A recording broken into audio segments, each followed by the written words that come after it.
Agriculture is the leading economic activity in Kiambu County, contributing to about 17% of the population's income. Agricultural productivity in Kiambu is greatly affected by land degradation, poor access to agricultural inputs, limited credit access, crop and livestock diseases, and climate hazards. Farming practices in a big way contribute to environment degradation. Hence, like-minded organizations, individuals, and stakeholders are joining hands to empower communities on sustainable agricultural practices that will help to reclaim our environment. Hivyo wale wadudu ambao wanatusaidia kupunguza wale wadudu maadui, hao tuwahifadhi kwa mashamba yetu, si ndio? Ukiingia kwa hii mambo ya agriculture ecology, ni mambo ya organic farming. Na vyenye wanasema, anaweza kupatia kama ni hii bed, anaweza kuipatia chakula, inashiba. The county government, in collaboration with Institute for Culture and Ecology and other stakeholders, are working together to support the adoption of climate-smart agricultural interventions to address climate change impact. I work in the Institute for Culture and Ecology. I am a program officer in charge of natural resource management, but I also support in the program on livelihood, community livelihoods.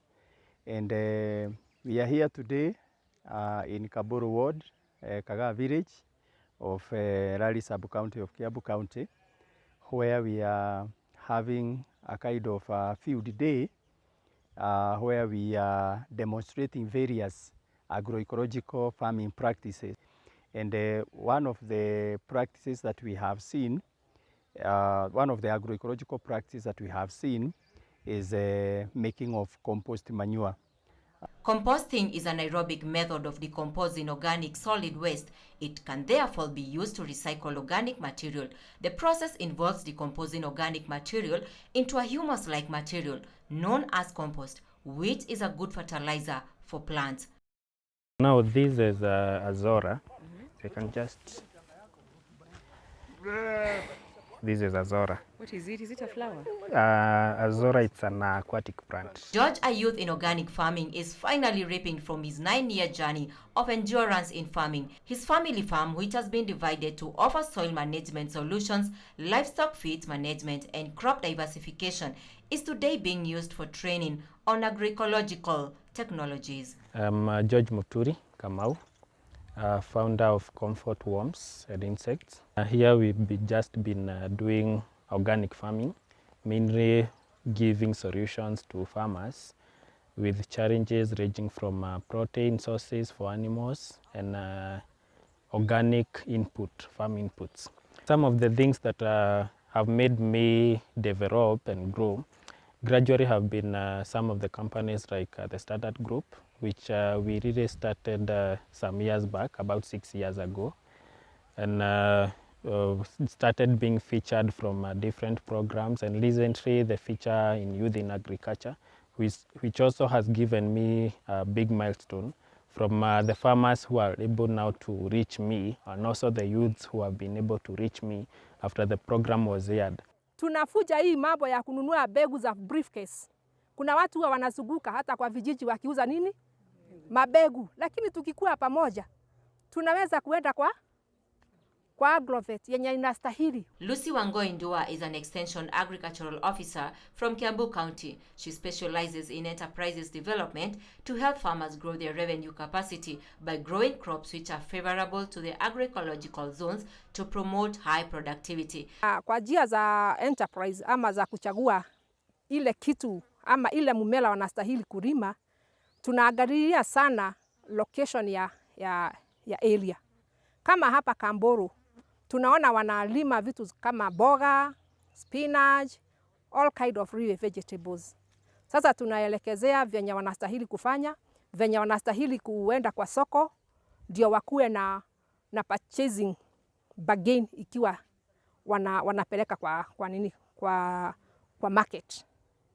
Hiyo ndio tunawafundisha siku ya leo. Tusipuuze ile African indigenous knowledge, si ndio? Maana nyanya zetu walikuwa wanatumia jivu, wanamwagilia mimea na nakuta kwamba barafu ikikuja haichomi mimea, si ndio? Kuna wadudu umesema ni friendly kwa wakulima. Yeah. Kama umesema siafu. Yeah. na hii siafu mara mingi inakuja usiku na inatuharibu. Hata kama pande ingine unasema inatengeneza kulingana na vile inakula hii aphid. Sasa imekuja usiku na imeanza kunishambulia. Ni dawa gani nitatumia ndio iende na isiwaue? Sasa iende na usiue. Unajua niliwauliza, nilisema kuna wewe wakati uko kwa nyumba yako na kuna mkulima. Sawa sawa. Nataka tutofautishe hapa. Kwa sababu ikikukuta kwa nyumba sasa imekuja kama nini? Lakini tumesema ikiwa pale kwa shamba si adui.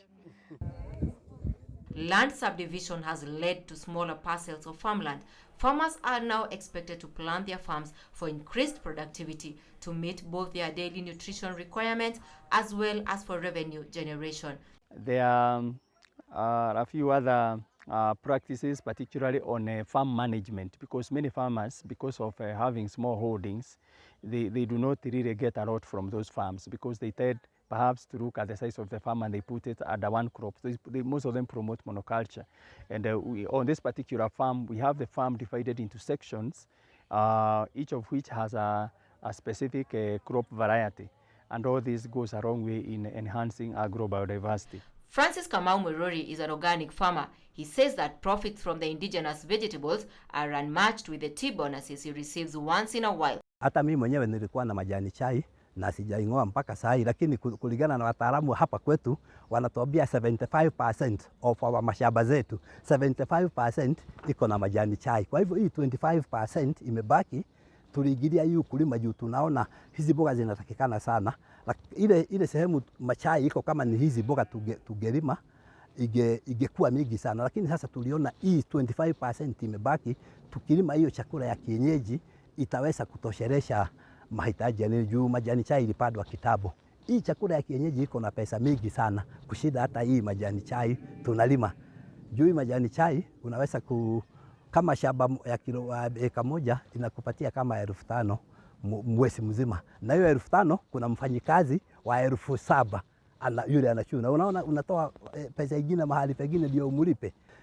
Mboga ikiwa kidogo inakuwa na pesa nyingi sana. Like kama ile tunapeleka inaenda inalete kama 30,000 kwa pickup dogo ikiwa hata haijajaa. For my challenge ile mimi napata kama mkulima hapa, hatuna tuseme ni shida sana ya maji. Juu sasa wakati hakuna mvua inanibidi ninyunyishie hiyo mimea maji ndio ujue haiwezi kukua bila maji, hatuna sana. Agroecology is actually farming with nature. If you come to this farm right now, you'll actually see that they're actually practicing a lot of agroecological principles, whereby they're able to have a closed system, they're able to feed their animals, using azolla and the worms for the chicken. They're able to do terracing, they're able to grow a wide variety of food. They actually have fruits, they have trees. So basically, they're putting into consideration what nature has to offer, and that's how they're doing their farming. My name is Joseph Kamau, and I'm the CEC in charge of agriculture and livestock, Kiambu County. We are happy today to meet the farmers in this particular occasion. We are in Kaboro Ward, Kagaa Village, in Rari Sub-County of Kiambu County. What we try to do as a county, first of all, is to come up with a policy. It's called now the Kiambu Agroecology Farming Policy, which is at an advanced stage. And we have been we have gotten assistance, especially from the Institute of Ecology, that is ICE, which have worked the journey with us from drafting the policy to stakeholders forum. Also working with the county assembly, that is the sectoral committee on agriculture. And now we are at an advanced stage with the policy, whereby it's now going to the public participation.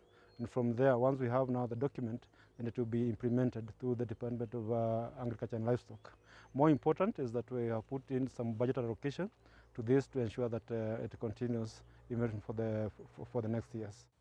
Community empowerment on agroecology as a principle in organic farming, which promotes sustainable agricultural practices and environmental conservation, is a big step towards achieving climate change mitigation and adaptation. Susan Mwangi for KTN News.